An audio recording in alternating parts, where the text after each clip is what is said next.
से शारीरिक विकास होता है। खबर उत्तर प्रदेश के देवरिया से, जहां जिले के नेहरू युवा केंद्र के तत्वाधान में गौरी बाजार विकास खंड के बड़दगोनिया ग्राम पंचायत में पड़ोस युवा संसद कार्यक्रम का आयोजन किया गया। जहां कार्यक्रम को संबोधित करते हुए समाज सेवी एवं अध्यापक खड़क सिंह ने कहा कि युवाओं को उचित मार्गदर्शन की आवश्यकता है, जिसके माध्यम से उनका स्वर्गीयकरण विकास हो सके। ऐसे में नेहरू युवा केंद्र का युग संसद कार्यक्रम के माध्यम से युवा के अंदर नेतृत्व क्षमता का विकास होगा। राज्य प्रशिक्षक अजीत तिवारी ने कहा कि युवा संसद कार्यक्रम युवाओं का मंच है, जिसमें विभिन्न ग्राम पंचायतों के युवा अपनी बात रख सकते हैं तथा इस कार्यक्रम के माध्यम से उनके अंदर एक नई ऊर्जा का संचार होता है। ऐसे कार्यक्रमों का उद्देश्य ग्रामीण प्रतिभाओं को निखारना है, जिसमें विशिष्ट अतिथि के रूप में उपस्थित समाज सेवी एवं प्रधान प्रतिनिधि ने कहा कि आज का युवा ही कल का भविष्य है और नेहरू युवा केंद्र देश के भविष्य को सजाने एवं संवारने का कार्य कर रहा है। किसी भी देश का विकास तभी संभव है जब वहां का युवा विकसित हो। खेल शिक्षक रमाकांत निषाद ने कहा कि सरकार के कार्यक्रमों को जन जन तक पहुंचाना तथा ग्रामीण युवाओं को बेहतर मंच प्रदान करना नेहरू युवा केंद्र का लक्ष्य है। युवा संसद का कार्यक्रम युवाओं में नई चेतना लाने का कार्य करेगा। भाजपा के मंडल अध्यक्ष सुनील निषाद ने कहा कि नेहरू युवा केंद्र का कार्यक्रम बहुत ही सराहनीय है। कार्यक्रम का संचालन राज्य प्रशिक्षक अजीत तिवारी ने किया तथा आभार ब्लॉक कोऑर्डिनेटर लक्ष्मी रॉय ने व्यक्त किया। इस दौरान आदर्श, सीमा, संध्या, दीपक, सीनू, सतीश आदि लोग उपस्थित रहे। टुडे इंडिया लाइव न्यूज के लिए संवाददाता सोनू यादव की रिपोर्ट। आज किस तरह का कार्यक्रम आयोजन हुआ था? आज नेहरू युवा केंद्र के तत्वाधान में गौरी बाजार विकास खंड के बड़दगोनिया में पड़ोस युवा संसद कार्यक्रम का आयोजन किया गया।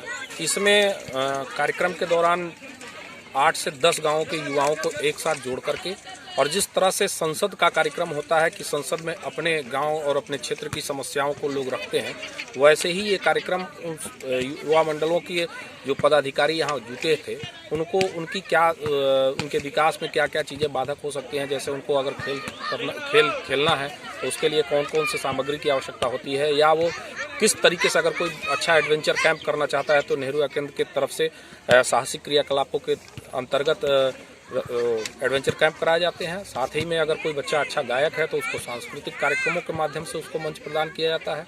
अगर कोई अच्छा खिलाड़ी है तो उसको खेल सामग्री देने के साथ साथ उनके अंदर जो प्रतिभाएं हैं उसको निखारने के लिए ब्लॉक स्तरीय खेल कूद कार्यक्रम का आयोजन किया जाता है।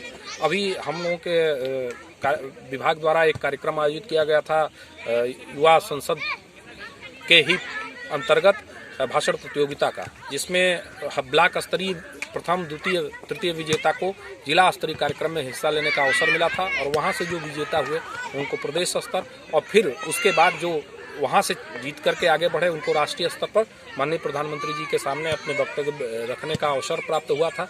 तो इस तरीके से तमाम ऐसे कार्यक्रम, अभी बच्चों को सिलाई कढ़ाई के अंतर्गत बहुत सारे व्यावसायिक प्रशिक्षण के कार्यक्रम चल रहे हैं और समय समय पे जो डे एंड वीक के कार्यक्रम होते हैं, भारत सरकार की जो स्कीमें होती हैं उन सभी स्कीमों का प्रचार प्रसार भी हमारे युवा मंडल के जो साथी हैं उनके साथ जुड़ करके हमारे ब्लॉक कोऑर्डिनेटर करते रहते हैं। कोरोना के दौरान भी हमारे युवाओं ने लोगों को मास्क पहनने के लिए, सोशल डिस्टेंसिंग का पालन करने के लिए और ट्रैफिक नियमों को पालन करने के लिए, हेलमेट पहनने के लिए, इन तमाम तरीके से जो सरकार की प्रमुख योजनाएं हैं या सामाजिक स्तर पे जो ऐसे कार्य हैं जिसके माध्यम से आम जनमानस को लाभ मिल सके, वो सारे कार्यक्रम हमारे यहाँ से आयोजित कराए जाते हैं और युवाओं को मंच देने का काम नेहरू युवा केंद्र करता है। इसी निमित्त यह कार्यक्रम आज आयोजित किया गया था।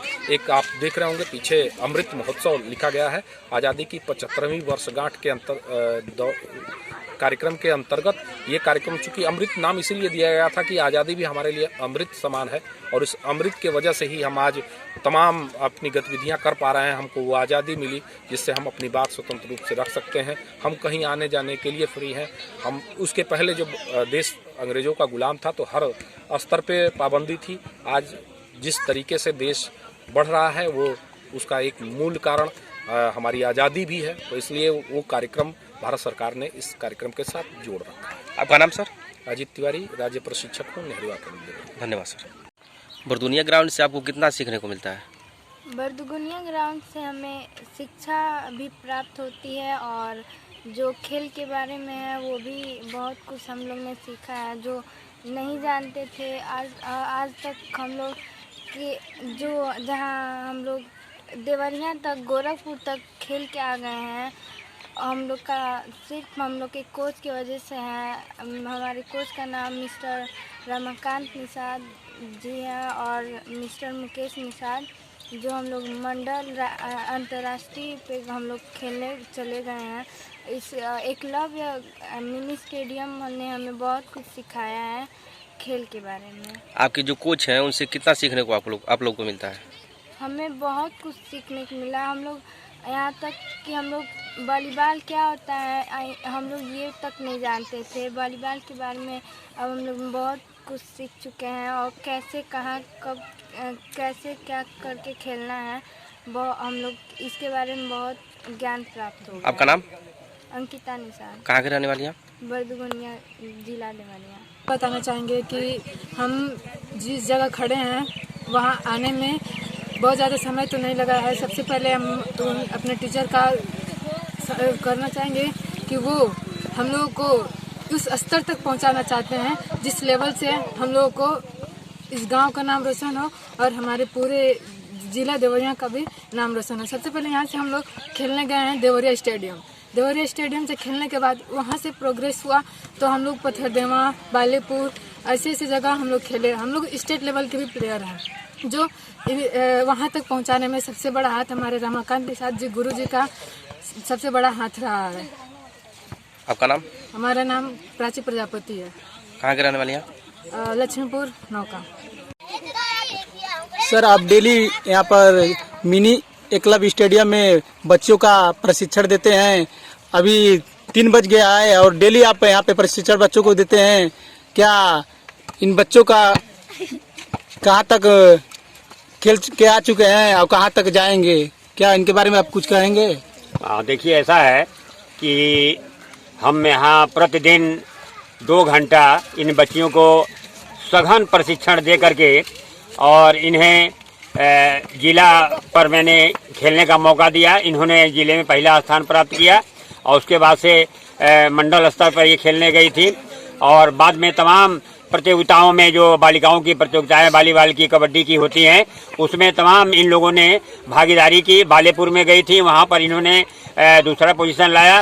फिर पथरदेवा में गई थी, वहां उन्होंने पहला पोजीशन लाया और इसी तरह से गोरखपुर मंडल में जाकर के इन्होंने यहाँ एकलव्य मिनी स्टेडियम का परचम लहराया और जीत करके आई और आगे मंडल और प्रदेश स्तर पर जाने का इनको अभी सौभाग्य नहीं मिला है, लेकिन आने वाले समय में मुझे आशा और विश्वास है कि ये लड़कियां प्रदेश स्तर पर और फिर देश स्तर पर जाने के लिए तैयारी कर रही हैं। मैं इनको पूरी तरह से तैयार कर रहा हूं।